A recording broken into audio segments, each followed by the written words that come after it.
You are a treasure. We're all treasure. All right.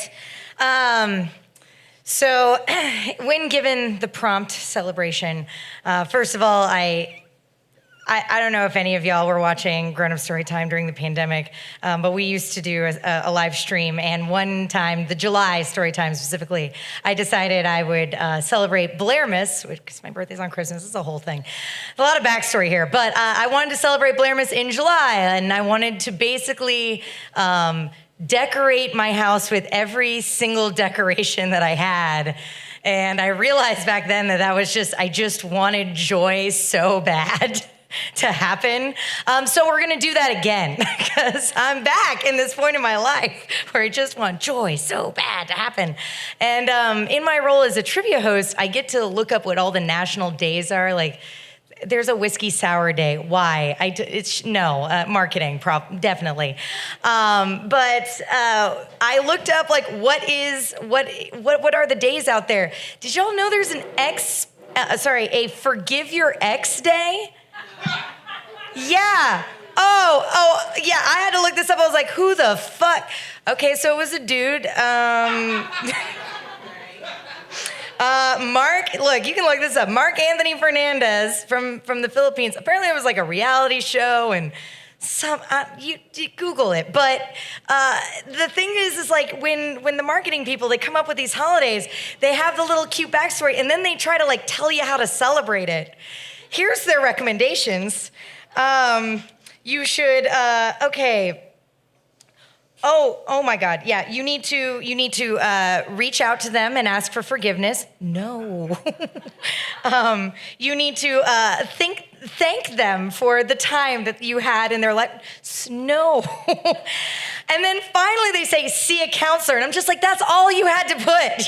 That's it, ex-spouse day or forgiven ex day. Yeah, so anyway, this next story is not about any of that. Also that's what it is. It was started by a hashtag. And now I'm convinced I can create my own holidays with hashtags, including this next one, which is the host just gets the next story up on stage, hashtag. So let's bring Amanda Shih up here to read a slimming costume written by the fantastic Clare Miklaunus.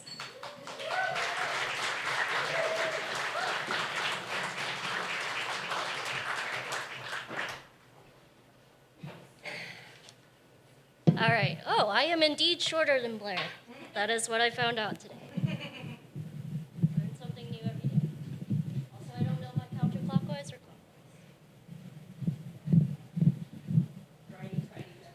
Yeah. I also forget my left and my right. Does that happen to anybody? Yeah.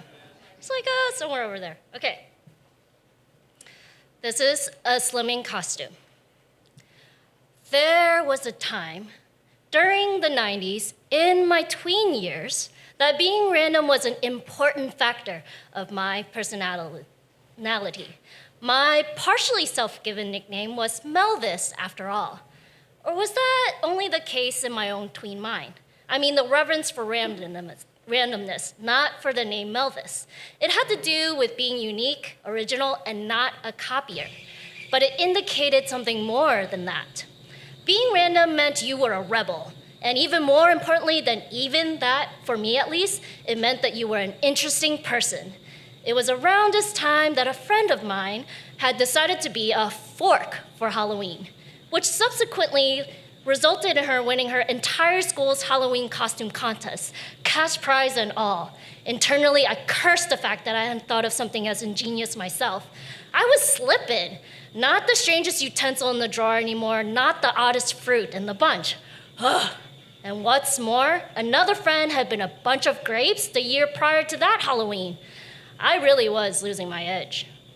It wasn't as though I hadn't had some good costumes in the past. Before I became Sporty Spice for about 8 consecutive years, there was the vampire Batcat costume, which went over well, but that had been years ago, when I was a lovable child and could also never decide just on one thing. There was the Isadora Duncan costume, which if you don't know your modern dance history, I don't have time to explain to you now, but just know that your ignorance is alarming and everybody knows it. That costume my mom had painstakingly sewed for me from scratch and had been a huge hit across all my 5 friends' houses. There was also the unicorn costume, which my mom had stole from a school production of The Lion, the Witch, and the Wardrobe that she worked on. She made me promise not to ruin it before she could safely return it. And like a psychotic sugar-aging speed horse, I pretty much trashed the thing in one Halloween day at school, which actually was only a half day of school. There were only 2 weeks left before Halloween as I sat at the school picnic table in my Guatemalan trousers, sipping a strawberry Slim Fast and contemplating what to become in the near future. Yes, I thoroughly enjoyed drinking Slim Fast, not as a meal replacement, but as my beverage of choice. Most often, I chose the vanilla flavor, although on some occasions when I was feeling rather spunky, I would opt for the strawberry. I would bring one to school with me each day along with my lunch and explain to confused schoolmates that I was on a diet. This was a shocking thing for me to tell people, considering the fact that I was a Polly Pocket of a tween. My mom was reluctant to indulge me at first, considering the amount of sugar and preservatives they contained. My argument was that they also contained added vitamins and calcium. Therefore, it was a better option than soda or milkshakes. As I stared in the can in desperation for inspiration, the can abided. "That's it!" I cried as I tried to crush the can with my puny hand, to no avail. Those cans were made of steel. That evening, I excitedly explained to my mom my new Halloween costume idea.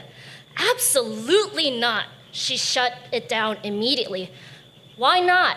I couldn't comprehend what the problem could be.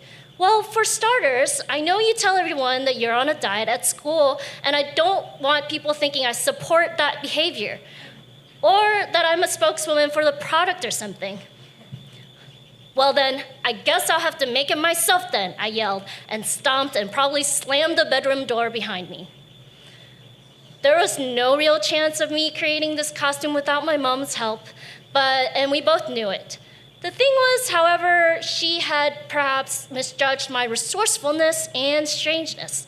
Of course, I procrastinated until the final hour, scrambling about my room before I was supposed to meet my friends for a trick-or-treating rendezvous.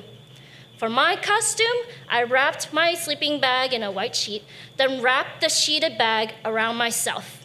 I then wrote the words "Slim Fast" on the front with a black Sharpie and held the whole construction in place with a brown belt, just like in the commercials for the Slim Fast system.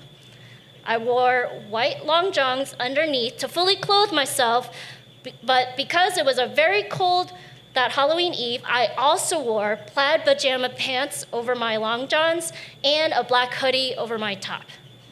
Then off I trumped to meet my fork friend and our mutual best friend at the meeting point to our candy route. As soon as my friends caught sight of me, laughter erupted.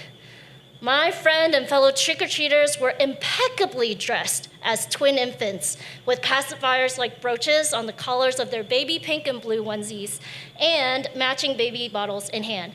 They were already using fully fluent baby talk and otherwise nailing their characters. Because my costume was so shoddy, I also held a Slim Fast can in hand as clarification and leisurely sipped it while my friends and I trick-or-treated.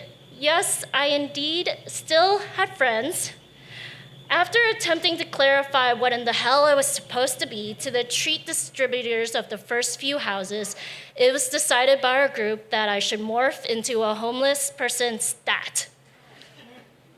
They gave me their pillowcase candy bags to accentuate my new look, and I was transformed. They let me know that they'd be doing all the talking and schmoozing as I hung back and waited for my treats to be delivered to me by hand. From an outsider's point of view, I looked like a teensy, rotund, distant relative of the baby twins. a Garbage Pail Kid to their cutesy Cabbage Patches, the Batsmaru to their Little Star Twins. And if you didn't catch that reference, your ignorance is brazen and everyone sees it. I, by far, had the coziest costume on that chilly Halloween night, and although I looked like a member of the unhoused, I really had a wonderful and more random time than I could have possibly imagined. There are no photos or documentation of this night, this event, or of my ensemble. No one was proud of it but me. Thank you.